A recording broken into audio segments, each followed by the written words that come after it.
bisa didedikasikan Sekda Bank Bengkulu, tapi karena baru saya beri kesempatan biar saya aja langsung gitu. Ya. Masa semua harus diikut gitu kan? Bapak Ibu, saya lanjutkan kembali untuk ya expose atau paparan bagaimana Saham Bengkulu lebih detail, lebih jelas. Mari kita simak paparan kami, yaitu expose saham seri Bank Bengkulu yang tadi sudah saya jelaskan, sudah ditegaskan tadi oleh Bu Wabub dan Pak Sekda bagaimana pentingnya modal inti Bank Bengkulu melalui pembelian saham seri B. Lanjut saja. Nah, inilah Bank Bengkulu, pengurus Bank Bengkulu saat ini dipimpin oleh Board of Director, yaitu saya sendiri sebagai Direktur Utama, kemudian ada Direktur Kepatuhan Bu Yanti, ada Direktur Bisnis Pak Iwanul Okti. Iwanul Okti ini Tian Rauf juga, orang Bintuan juga. Saat ini menjadi Direktur Bisnis. Kemudian ada Joni Herianto sebagai Direktur Operasional. Kemudian dari sisi komisaris kita diawasi komisaris Bank Bengkulu, ada 3 orang komisaris Bank Bengkulu. Yang komisaris utama independen adalah Pak Profesor Dr. Ridwan Nurazi yang saat ini juga merangkap sebagai Rektor Universitas Bengkulu. Beliau komisaris utama Bank Bengkulu. Kemudian komisaris independen lainnya ada Dr. Andes Asma Ishak, MBus PhD.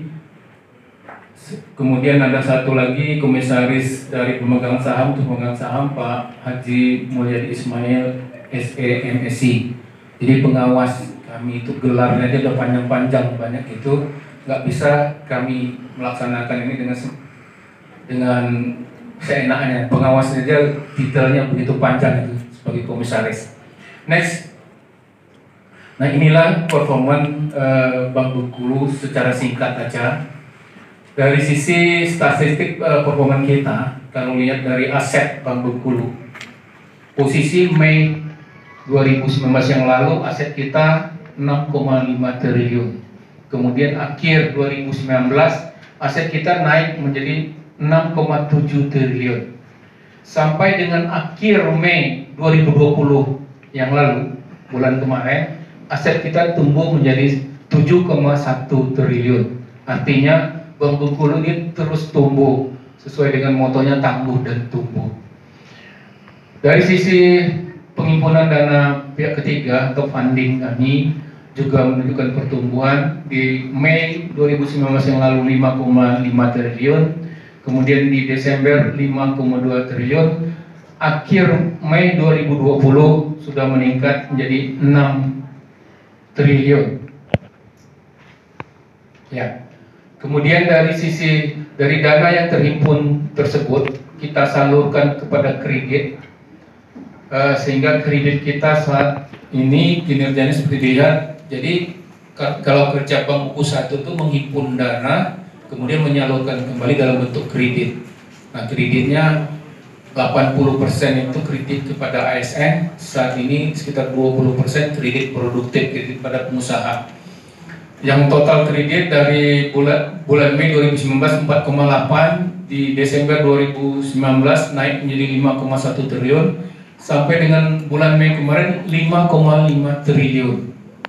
Terus tumbuh kreditnya Bank Bengkulu.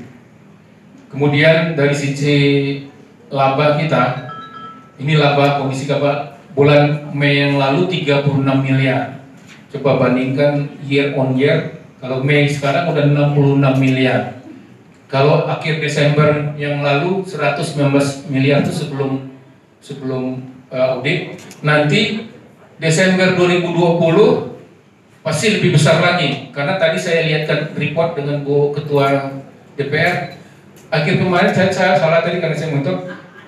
Akhir tanggal 14 kemarin laba Bank Bengkulu sudah mencapai 86 miliar. Berarti kan akhir tahun 2020 nanti belum setengah tahun aja udah 86 miliar. Itu kondisi Bank Bengkulu. Makanya saya mengatakan Bank Bengkulu ini bagus dan sehat. Lanjut. Nah, ini pertumbuhan aset, bukan hanya lihat sepintas saja. Dari tahun 2016, aset Bank Bengkulu 5,1 triliun. 2017 naik menjadi 5,8 triliun. 2018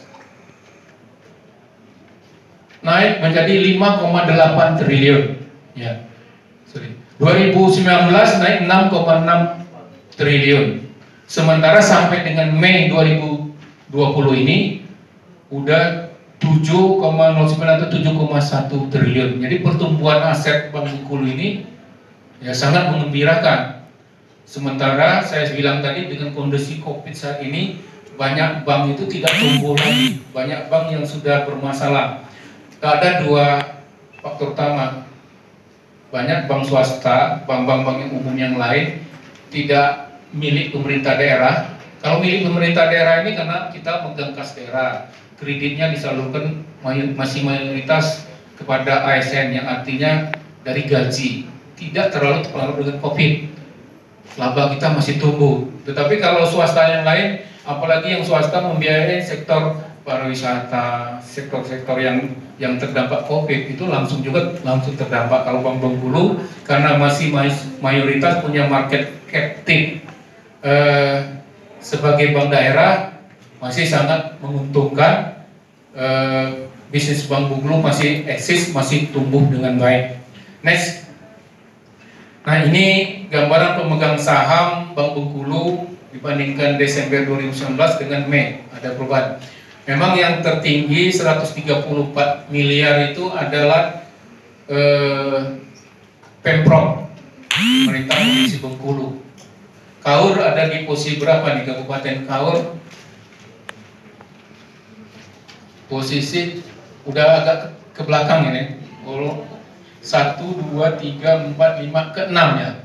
Posisi ke-6 Kabupaten Kaur jumlah saham yang ditempatkan kalau ini Mei kemarin akhir tahun 2019 kita belum lepas saham seri B, semuanya masih saham seri A. Nah, sekarang di Mei ini Bank Bengkulu udah melepas saham seri B untuk memenuhi modal inti tadi. Modal inti per Mei udah 34,4 miliar. Kemudian saham seri A-nya kemarin ada dari Pemprov nambah, kemudian Lebong nambah, sehingga dari 303 menjadi 319. Ya, saya udah dengar tadi dari Pak Sekda, suratnya juga udah baca, kemampuannya saat tahun ini hanya 1 miliar. Alhamdulillah.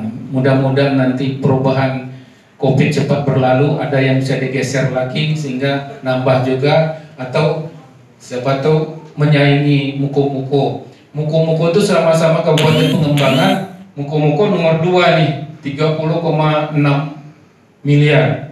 Saham seri A-nya ditempatkan di Bank Bengkulu. Nah, nanti kalau hadir juga Bu Ketua Dewan sehingga berkeinginan untuk memperbesar posisi Pemda Kaur sebagai pemegang sahamnya, tidak nomor 6 Bu, minimal 3 besar Bu, naikkan di situ. Jadi tinggal berunding nanti tahun depan atau tahun ini, semoga saham Bank Bengkulu, saham seri A Pemda Kaur bisa ditambah lebih besar lagi. Nah, inilah kondisi pemegang saham. Next. Lanjut aja, kenapa saham seri B ini Bank Bengkulu ini, kenapa harus jual tadi? Ya, kalau menjadi pemegang saham seri B Bank Bengkulu, jadi saham seri B itu sebagai bukti pemilikan terhadap Bank Bengkulu. Nah, kita jual saham Bank Bengkulu memang beda. Saham ini kita tidak go public ya, tidak go public, tapi hanya private placement. Hanya private placement yang artinya penjualannya hanya kepada masyarakat, tidak dijual di go public seperti bank-bank besar di bursa. Hanya dibeli pada kalangan terbatas. Aturannya kalau jual saham berupa private placement itu pemegang sahamnya tidak boleh melebihi dari 50 pemegang saham kalau private placement itu.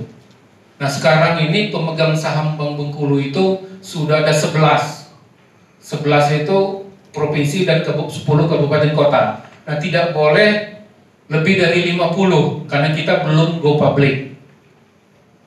Nah, makanya ada beda nanti, sebagian kita atas mekanisme pembeliannya nanti, kalau 10 miliar itu langsung nama langsung, tapi kalau yang di bawah 10 miliar bergabung ke nama koperasi untuk di laporan OJK-nya, tetapi sertifikatnya ada tersendiri masing-masing.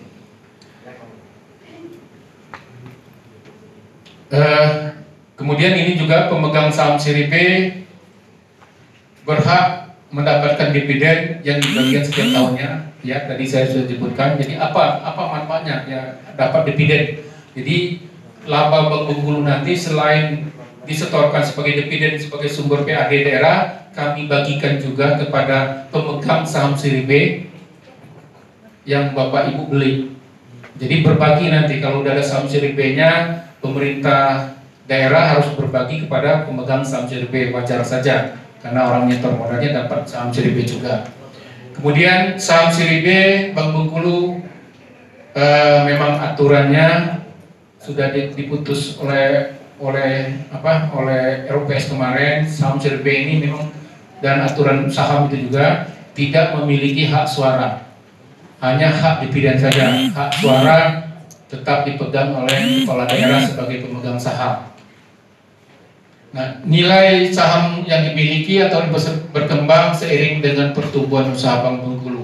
Tadi saya bilang pertumbuhan nilai saham Bank Bengkulu ini sudah berkembang dari awal berdiri sampai sekarang. Tadi saya gambarkan bagaimana laba Bank Bengkulu, otomatis nilainya nanti kalau Bank Bengkulu makin laba, makin tumbuh, makin besar. Next berikutnya. Nah, disinilah pada saat didirikan tahun 71, saham seri A itu bernilai 10 juta per lembar. Setelah kita lakukan penilaian KJPP oleh konsultan independen yang khusus penilaian, saham seri A ini sudah bernilai 43 juta per lembar.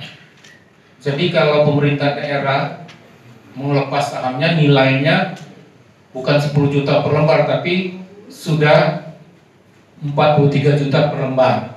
Dan demikian juga saham seri B pada saat didirikan, pada saat kemarin saham seri B itu bernilai 1 juta per lembar. Saat ini hasil KJPP penilaiannya 4,3 juta per lembar saham.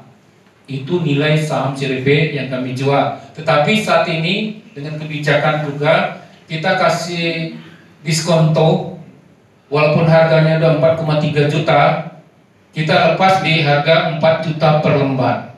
Secara tidak langsung Bapak Ibu itu udah diberi keuntungan dari nilai sahamnya. Beli pertama 4 juta padahal harganya 4,3. Itu sudah untung di sana. Apalagi sekian tahun ke depan nilai saham Bank seri B Bank Bengkulu itu terus naik sejalan dengan pertumbuhan Bank Bengkulu. Makanya kenapa pemerintah daerah jualnya ke masyarakat dulu. Ke masyarakat dulu, karena ya masyarakatnya juga yang menikmati keuntungan Bank Bengkulu nanti. Jadi kalau jualnya ke katakanlah konglomerat Jakarta itu, ya berbagi keuntungan itu kepada mereka, tidak dinikmati oleh masyarakat. Nah, sekarang supaya dinikmati masyarakat. Next. Nah, kenapa set and score-nya bagaimana? Aman tidak memiliki saham Bank Bengkulu itu? Tentunya sangat aman. Kenapa saya bilang tadi, Bank Bengkulu ini dimiliki oleh pemerintah daerah sendiri. Jadi pemerintah yang punya pasti diamankan oleh pemerintah, nggak akan gampang. Hanya saja tadi supaya sampaikan Pak Sekda Kabupaten Kaur tadi, kondisi saat ini karena COVID, karena pemotongan anggaran dari pusat, karena mau pilkada dan lain-lain, uang itu sudah sangat terbatas untuk stor saham dari pemerintah daerah. Makanya dijual kepada masyarakat. Kesempatan masyarakat untuk memilikinya. Kesempatan. Jadi aman, dari aman atau tidak ini pasti aman. Kemudian kenapa aman juga? Bank Bengkulu ini punya market captive yang tidak dimiliki oleh bank-bank yang lain di daerah. Karena market captive kita ini ya pemegang kas daerah, kreditnya kepada daerah. Nah, makanya jangan sampai berubah pikiran. Saya diskusi tadi sama beberapa dan yang lain, karena masih ada pemerintah daerahnya sendiri berpikiran masih selingkuh atau selingkuh nih. Selingkuh, punya bank, naruh dananya masih ditempatkan bank lain. Saya bilang selingkuh. Kalau sekarang nggak ada risiko lagi. Bu Wahub tadi udah menjamin, dan kemudian Pak Sekda juga menjamin. Kenapa punya bank BPD sendiri nempatkan dananya masih di tempat lain? Ya, godaan dari bank lain itu nggak usah dihiraukan lah. Bank sendiri harus dibesarin, kenapa enggak gitu? Karena market capitnya ya bank sendiri. Kalau kami ini yang datang sini memang bukan pemilik Bank Bengkulu, kami sama dengan pegawai Bank Bengkulu saat ini mengoperasionalkan Bank Bengkulu. Pemiliknya pemerintah dan masyarakat, sama-sama kita. Kebetulan saya juga orang Bengkulu, bukan orang lain. Cuma mana?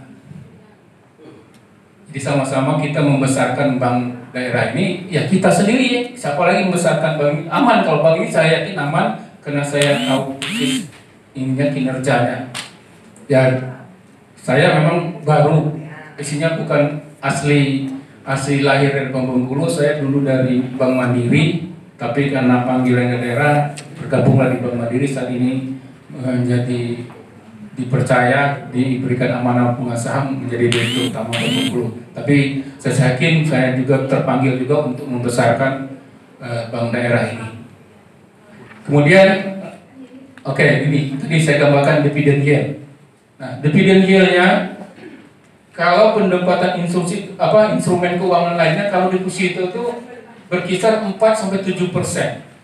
Apalagi Bapak Ibu depositonya di bank buku besar, bank buku 4.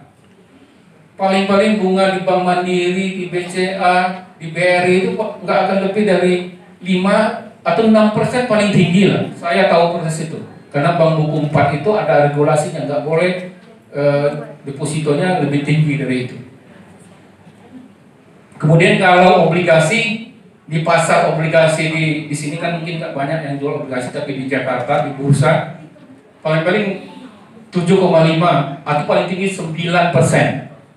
Kemudian kalau dividen yield bank lain untuk dividennya, bapak-bapak yang sudah pernah beli saham di bursa, misalnya punya BMRI, saham Bank Mandiri, BBRI, Bank BRI, paling besar dividennya antara 3-6%.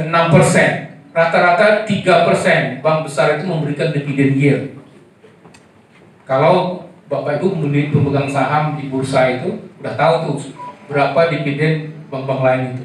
Nah, kalau Bank Bengkulu berdasarkan hasil perhitungan KJPP kemarin dan sudah kami paparkan dengan pemegang saham, perkiraan nanti di atas 10%, antara 10-12%. Berarti uang Bapak Ibu yang diinvestasikan berupa saham Bank Bengkulu itu lebih menguntungkan dibanding Bapak Ibu simpan di deposito atau di tabungan dimanapun, di bank manapun.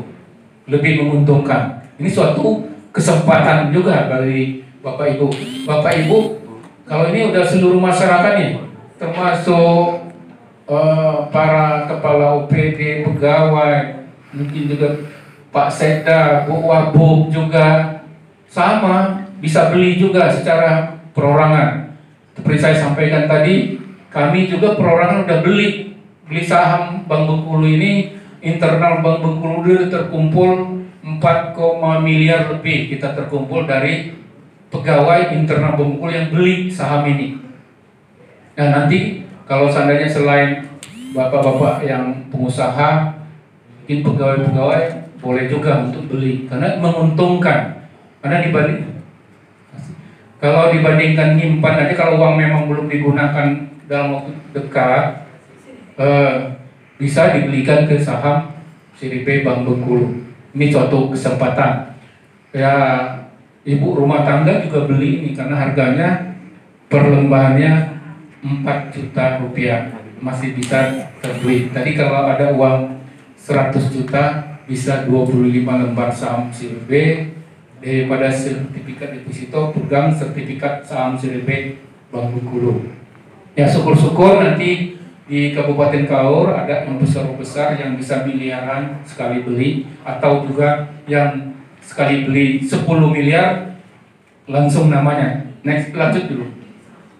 Nah, ini mekanisme pembelian saham seri B. Jadi saya uraikan, kalau pembeliannya kurang dari 10 miliar harus bergabung ke koperasi. Koperasinya tidak ada koperasi lain, koperasi karyawan sendiri. Ini adalah menjembatani jumlah pemegang saham kepada OJK. Karena kalau dicatat semua yang kecil-kecil itu lebih dari 50, aturannya maksimum 50. Makanya digabungkan ke koperasi. Tapi koperasinya nggak usah khawatir. Koperasinya adalah koperasi karyawan Bank Bengkulu, orang Bank Bengkulu juga. Dan secara internal saya sampaikan juga, ya ini hanya memakai nama sebenarnya. Karena nggak boleh Bank Bengkulu sendiri yang beli saham Bank Bengkulu. Makailah nama koperasi, bukan kita ngatur-ngatur sendiri, tapi sudah berikan izin dari OJK. Namanya nama koperasi, kecatat OJK-nya, tetapi Bapak Ibu pembelinya dapat sertifikat dari koperasi yang ditangani oleh manajemen koperasi dan Direktur Utama Bank Bengkulu ikut nge-approve saham yang dikeluarkan itu, saham yang dibeli Bapak itu. Kalau Bapak Ibu beli 10 miliar ke atas, bisa langsung nama siapapun. Ya saya nggak enak sebut aja, di Bengkulu itu sudah ada yang beli satu isinya sudah jadi namanya langsung, karena dia belinya di atas 10 miliar. Namanya tersebut sebagai setiap perubahan nilai saham nanti kita terbitkan akte perubahan pemegang saham kita. Perubahan akte pemegang saham kita sesuai dengan tambahannya. Salah satu udah masuk perorangan, ya saya nggak sebutkan, ya mudah-mudahan muncul orang di Kaur nanti salah satu pemegang saham kita juga nambah secara perorangan. Di luar koperasi, kalau koperasi tadi masih menggabung tidak nambah jumlahnya, tetapi menambah nominalnya saja. Kalau Bapak Ibu masih menggabung ke koperasi. Nah inilah hasilnya mekanisme pembelian saham seri B Bank Bengkulu. Kalau masih di bawah 10 miliar nanti bergabung koperasi, nanti tim kami akan melakukan hak-haknya demikian, wajibnya juga ada. Nanti kalau ada yang belum jelas saya kasih oleh pemerintah daerah, provinsi, kabupaten dan kota, maksimum 25% dari modal dasar. Modal dasar kita ini saat ini 1 triliun. Nah inilah yang dipahami. Kalau secara detail nanti bisa ditanya jawab, atau tim kami bisa menjelaskan kepada Bapak Ibu. Next. Nah sekian, sekira paparannya singkat aja, jangan terlalu panjang. Hari semakin siang, udah hampir jam setengah 12 lewat ya, setengah 12 lewat. Demikian yang dapat kami sampaikan. Kalau ada yang belum jelas boleh bertanya langsung ataupun bertanya belakangan, ya silakan yang berkesempatan untuk membeli ataupun menginformasikan ke rekanan keluarga mitra untuk bisa membeli saham Bengkulu. Saya akhiri, terima kasih. Assalamualaikum warahmatullahi wabarakatuh. Waalaikumsalam. Terima kasih kepada Direktur Utama Bank Bengkulu. Selanjutnya kami persilakan untuk melakukan sesi tanya jawab. Untuk sesi pertama kami persilakan untuk 3 penanya. Kami persilakan untuk mengangkat tangan. Silakan Pak, mari bertanya langsung ke Pak Dirut.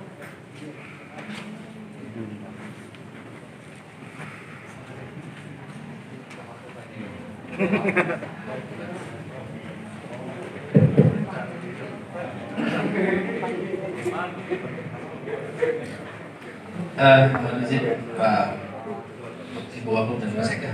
Untuk Pak Agus mungkin mau tanya saja. Sebenarnya tertarik dengan saham tipe seri B ini. Tapi ingin saya tanyakan satu hal mungkin yang menjadi impian kita sejak lama. Individu yuk. Pengembangan konversi kita Pak Agus. Apakah memang 2020 Untuk dokumentasi saya ini sesuai dengan simpankan memori. itu sudah bisa dilaksanakan konversi Bank Bengkulu dari konvensional menjadi syariah. Kalau ini sudah dilaksanakan, saya pikir banyak yang tertarik untuk menanam saham itu. Mungkin itu demikian. Assalamualaikum warahmatullahi wabarakatuh. Pak Robi, Pak.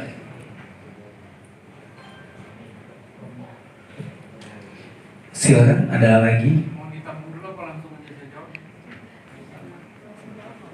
Langsung aja Pak. Terima kasih Pak Romi, pertanyaannya. Pak Robi, bagus sekali, dan ini merupakan bagian dari kebijakan Bank Bengkulu. Nah, tadi saya sudah sampaikan bahwa PJK 12 itu akhir tahun ini 1 triliun harus terpenuhi. Kemudian di 2021 2 triliun, 2023 3 triliun. Nah, atas dasar itu kemarin waktu kita virtual meeting dengan OJK Pusat bahwa itu akan berjalan terus, sehingga kami mengambil langkah dan kita sudah diskusikan dengan PSP, dengan pemegang saham pengendali, bahwa rencana untuk konversi ini terpaksa kita tertunda dulu Pak. Pak Gubernur belum mengatakan itu ditutup, tapi tertunda. Dengan alasan kenapa? Sekarang kita harus fokus dulu untuk pemenuhan modal inti ini tahun ini. Karena kalau kami sibuk juga konversi itu bukan hal yang ringan juga. Banyak sekali proses, kerjasama konsultan dan lain-lain, sistem manajemen pegawai juga harus melakukan itu. Tapi karena kami ada pekerjaan yang lebih urgent lagi yang sangat besar, yaitu untuk memenuhi modal inti. Kemudian lanjut dari itu, kalau kita udah berhasil memenuhi modal inti 1 triliun tahun ini, berarti kita akan dapat tahun depan harus memenuhi modal inti 2 triliun. Nah, ini kelihatannya kita akan mengambil langkah di tahun 2021 nanti. Kalau ini terpenuhi 2020 ini, ada alternatifnya. Kan dari 71, dari tahun 1971 sampai sekarang 1 triliun aja, ini udah megap-megap untuk ini. Pak Nandar tadi udah sedikit ngebarkan bendera, mungkin nggak bisa store selain 1 miliar gitu. Apalagi kita memenuhi menjadi 2 triliun di tahun depan. Kecil kemungkinan itu, kecuali kalau ada keajaiban kita bisa terpenuhi. Nah, kalau tahun depan tidak terpenuhi, berarti langkah ke depan tuh ada aturan lagi. Kalau sudah menjadi bank, sudah memiliki modal inti 1 triliun tahun ini, bisa pilih opsi nggak bisa memenuhi modal inti 2 triliun, yaitu KUB. KUB itu kelompok usaha bank. Jadi ada bank induk yang bergabung, tapi nama Bank Bengkulu tetap masih ada. Nah, berdasar pemikiran di tahun 2021 nanti, kalau kita sibuk-sibuk implementasi konversi, dan kalau kita ada konversi juga, kita mencari kelompok usaha itu nanti agak terbatas. Kami masih menginginkan kita itu masih senyawa itu selalu konversi kelompok usaha itu sama-sama BPD yang lain. Nah, sementara yang lebih luas untuk menjadi kelompok usaha nanti masih bank umum ini dulu. Kita nanti perkembangan nantinya baru kita lihat nanti. Kalau kita konversi menginduk ke bank syariah yang ada saat ini, bank syariah yang besar itu paling-paling BSM. BSM swasta milik ini lain. Kita nggak bisa senyawa.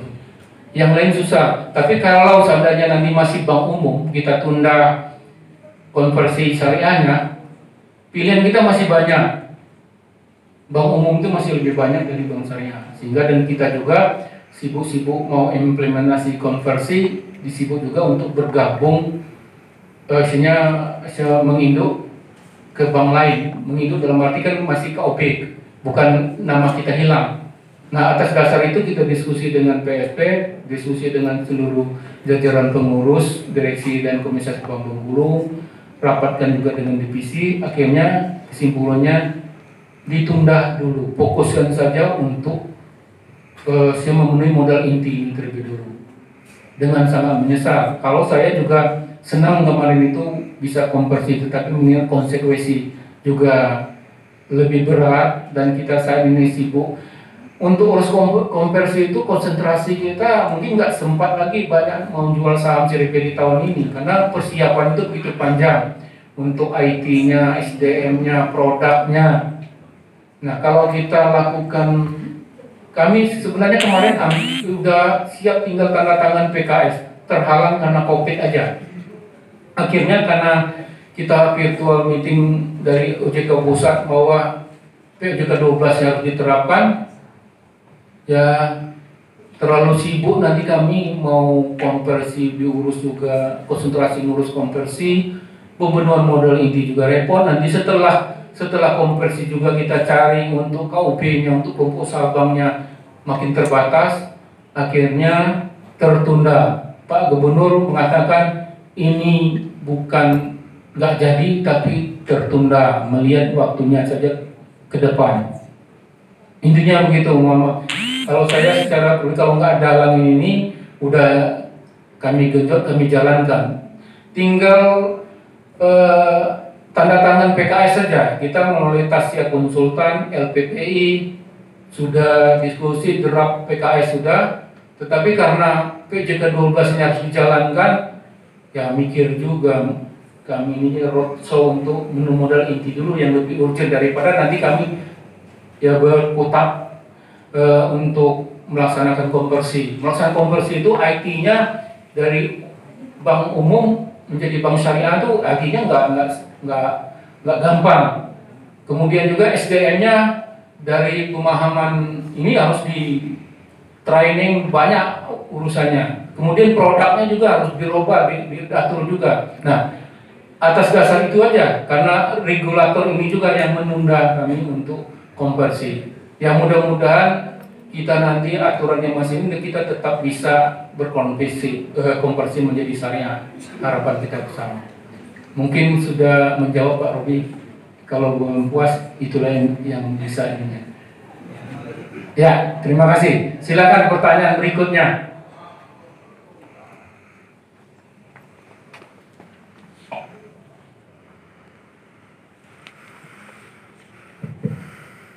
Assalamualaikum warahmatullahi wabarakatuh. Saya Bonek Rival.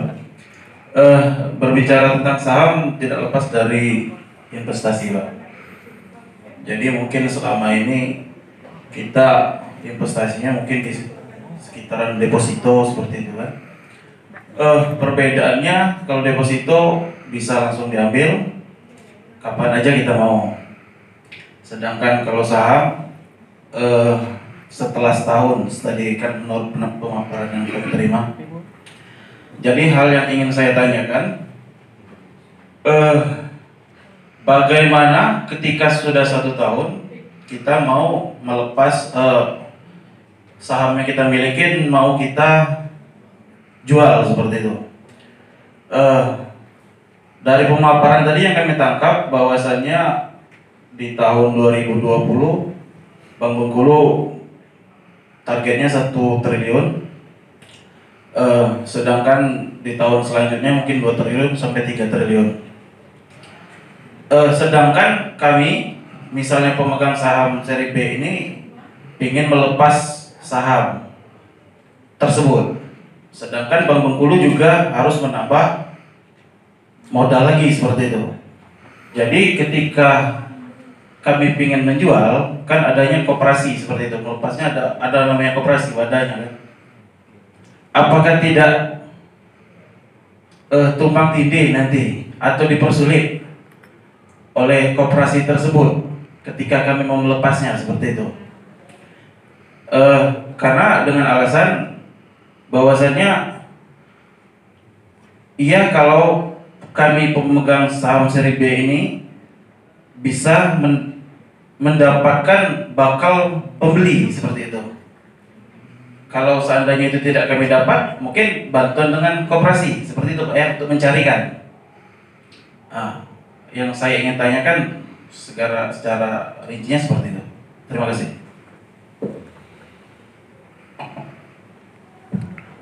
Langsung aja ya. Saya ulang lagi, nama tadi Pak, nggak dengar langsung. Bonek, Pak. Bonek. Ya, pertanyaannya bagus. Ya, dapat saya kemukakan. Jadi memang ada masa lock up period 1 tahun. Kemudian beda produk DPK dana pihak ketiga bank tabungan giro deposito. Saham ini adalah produk investasi yang tidak sebebas seperti tabungan giro deposito. Kalau tabungan kapan Anda diambil bisa, giro juga. Kalau deposito sesuai dengan jangka waktu yang dipilih bisa diambil. Dan semuanya itu imbalan deposito itu bulanan. Kalau yang ini setahun sekali dari laba. Gimana mekanisme penjualan? Nah, setelah 1 tahun itu baru bisa over the counter atau dipindah tangankan. Nah, saham itu bahkan dalam artian bukan yang ditarik kayak narik deposito, bukan narik tabungan. Saham itu tetap berputar jadi modalnya bank, tapi digantikan pemiliknya.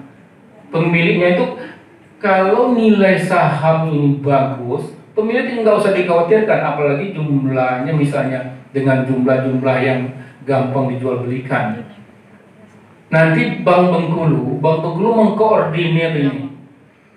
mengkoordinir untuk penjual dan pembelinya. Jadi kita buat list. Kita udah mau di tahun depan tuh udah tahu daftar siapa pembeli, siapa yang ingin menjual. Menjual ini melepas ataupun bapak ibu sendiri yang sudah membawa penggantinya itu boleh.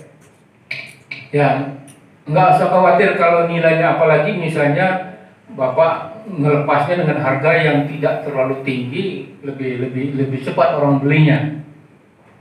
Ya biasa lagi jual saham ini banyak peminatnya. Ini orang melihat ini dapat labanya 10%, cuma tidur aja, diam aja, Bank Bengkulu nanti isinya kinerja makin baik, pembelinya itu pasti akan banyak. Ya, setelah 1 tahun itu bisa dilepas kapan saja. Apalagi bapak lepasnya sebelum pembagian dividen, yang nunggunya udah sangat banyak itu, nggak usah khawatir lah Pak itu. Nanti mungkin ya lihat jumlahnya aja, kalau ini orang Bank Bengkulu sendiri pasti udah nunggu juga karena udah tahu bagi dividen laba ini. Pegawai Bank Bengkulu aja bisa beli misalnya kalau ini, ataupun yang pihak-pihak yang lain. Dan ini sifatnya tidak ada yang merugikan, tapi memang beda. Bukan kayak deposito itu, kalau deposito memang diambil uangnya, tapi kalau uang ini yang udah diterbitkan itu tidak diambil uang itu aja, tapi diperjualbelikan. Makanya kalau ada salah satu di media pemerintah daerah mau ngambil sahamnya, ngambil saham, ngambil modal sahamnya, ada regulatornya sendiri, harus RUPS segala macam kalau mau ditarik berupa nominal uangnya. Tetapi kalau dijual, dipindah tangankan, ada mekanismenya. Saya kemarin ini saya sebut aja, ada Pemda, salah satu Pemda di kabupaten kita, bukan Pemda, dewannya mau narik saham ini, karena mungkin dia belum paham. Narik saham itu nggak bisa, karena modal itu kan udah berputar di seluruh bisnis Bank Bengkulu. Bukan menarik nominalnya, harus dicarikan RUP dan cari penjual lepasnya. Beda dengan narik tabungan deposito, memang uangnya ditarik. Dan ini hal biasa di perusahaan-perusahaan itu, pemegang sahamnya berganti tukar itu, ya orang beli perusahaan yang dibeli itu sahamnya, asetnya sekaligus dikuasain. Itu bedanya Pak. Jadi saya kira nggak usah khawatir nanti itu untuk pelepasan hak itu, karena memang udah ada regulasinya, isinya ada aturan over the counter itu antara yang bakal beli di pusat. Tapi memang ya misalnya mendadak satu hari ini menghadap harus ini kan mungkin beda. Ini pemilik investor itu harus kasih tahu juga, list yang mau jual itu udah kasih tahu aturan ini berapa waktu, udah ngasih tahu, udah isinya bahwa sahamnya mau dilepas. Tidak seperti narik uang tabungan, hari ini datang uangnya dipegang bahwa ini, enggak begitu. Jadi ada list yang mau jual, ada list yang mau beli saham kami yang mengkoordinir itu. Saya kira itu Pak Bonek yang dapat saya jelaskan. Silakan yang lain kalau ada pertanyaan lagi.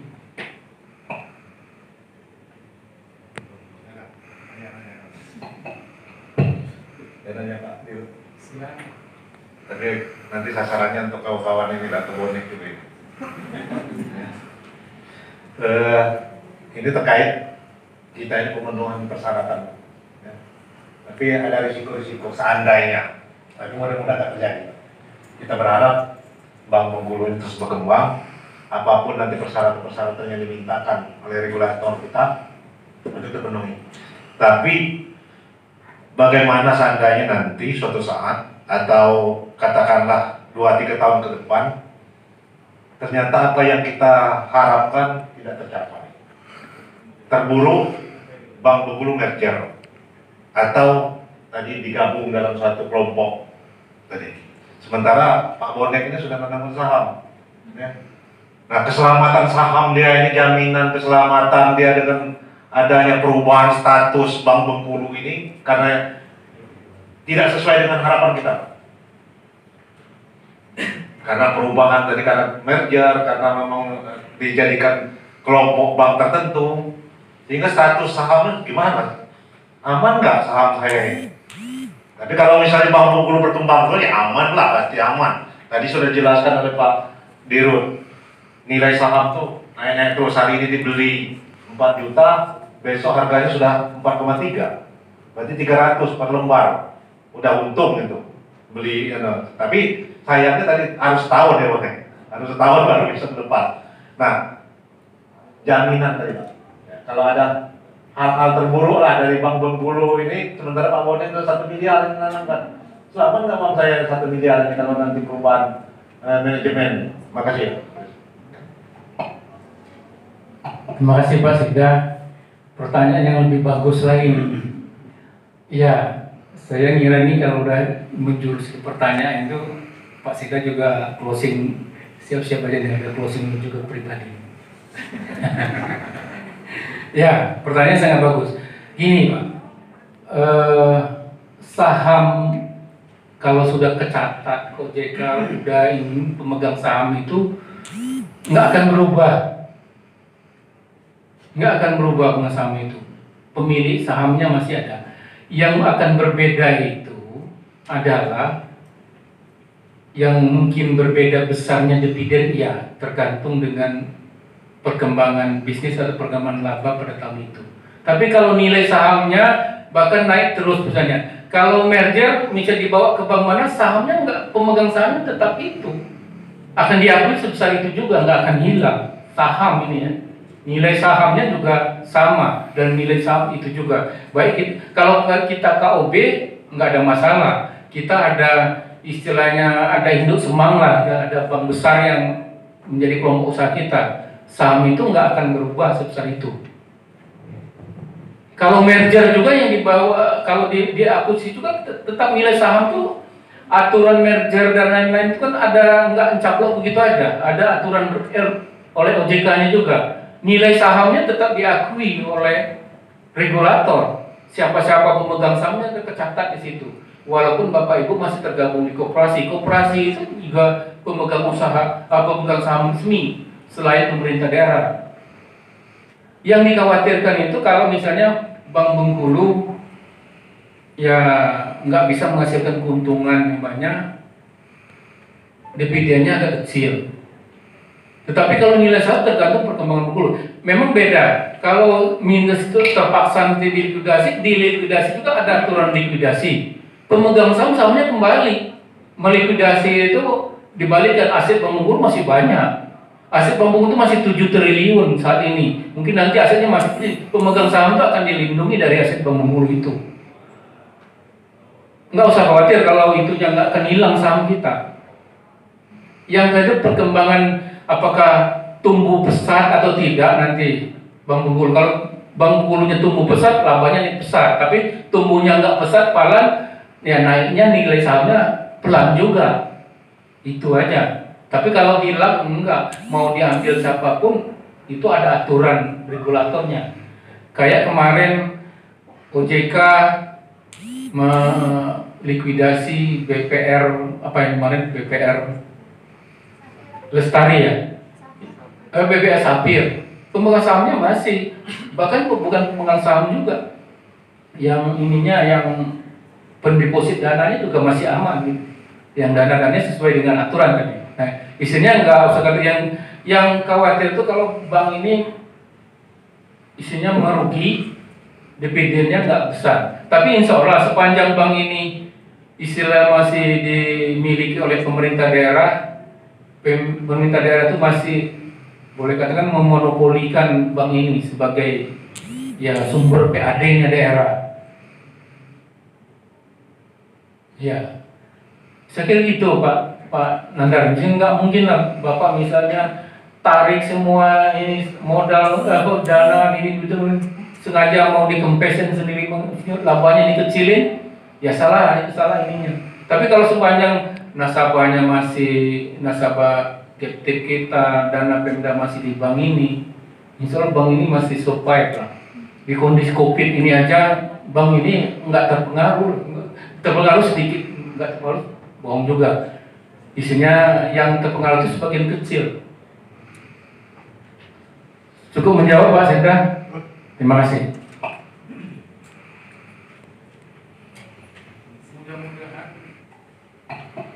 Udah banyak yang hari ini aja udah ada yang closing ingin beli tanda tangan. Mudah-mudahan amin.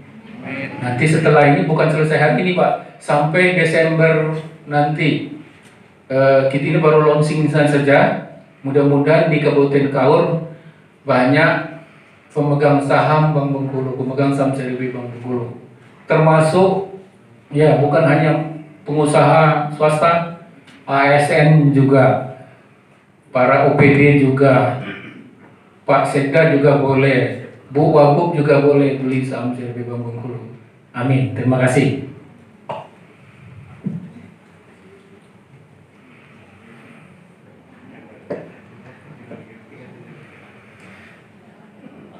Dilanjutkan dengan simbolis penandatanganan pembelian saham seri B Bank Bengkulu kepada Bapak Muslim Medi Yuliardi dan Bapak Bonek River. Kami persilakan untuk mengambil tempat.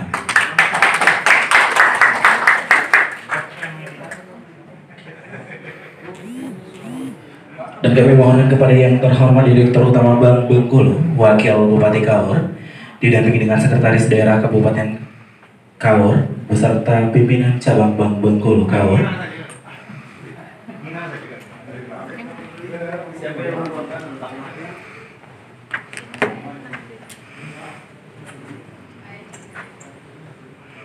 Tadi Pak Luhut biar mengeluarkan dengan aku lah.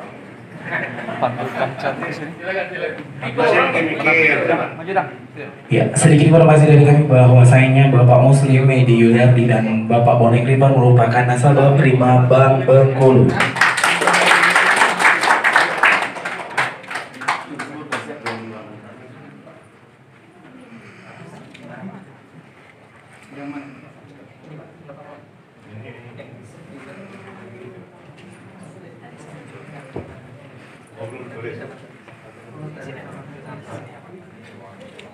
Ya, untuk penandatangan yang pertama kepada Bapak Muslim.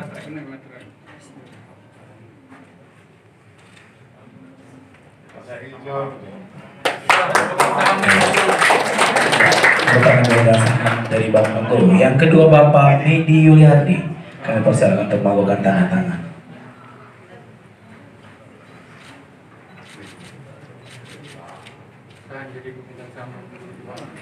Iya.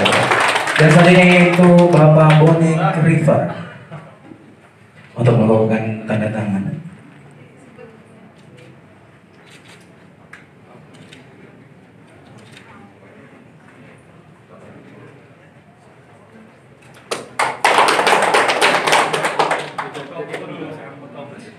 Fotonya gimana? Protokolnya bisa. Ya, kami lanjutkan untuk melakukan foto bersama.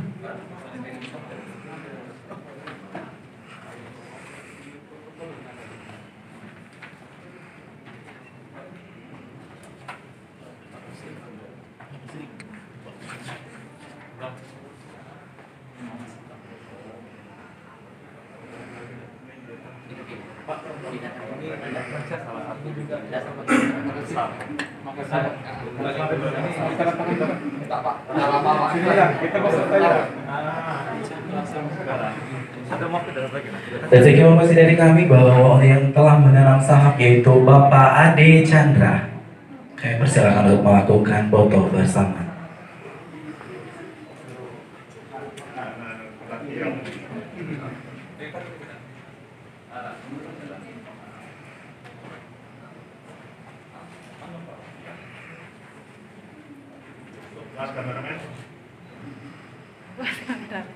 Tangannya boleh, untuk bangun dulu. Iya. Jempolnya boleh Bu, Pak. 1, 2.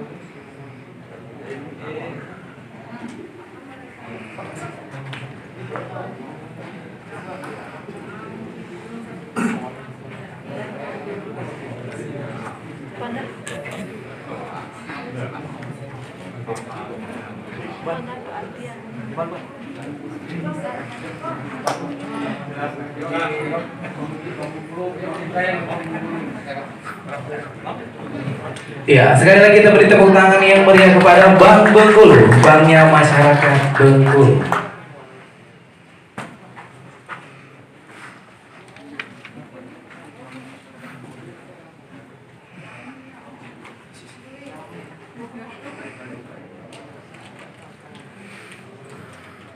Baiklah Bapak Ibu hadirin undangan yang kami hormati, demikian rangkaian acara kita pada hari ini. Sebelumnya mari kita beri tepuk tangan yang luar biasa kepada Bank Bengkulu, banknya masyarakat Bengkulu. Terima kasih atas perhatian dan kehadirannya. Mohon maaf bila ada kesalahan. Wassalamualaikum warahmatullahi wabarakatuh. Dilanjutkan dengan makan siang yang akan diawali oleh yang terhormat Wakil Bupati Kaur, diikuti dengan Direktur Utama Bank Bengkulu, Sekretaris Daerah dan rombongan.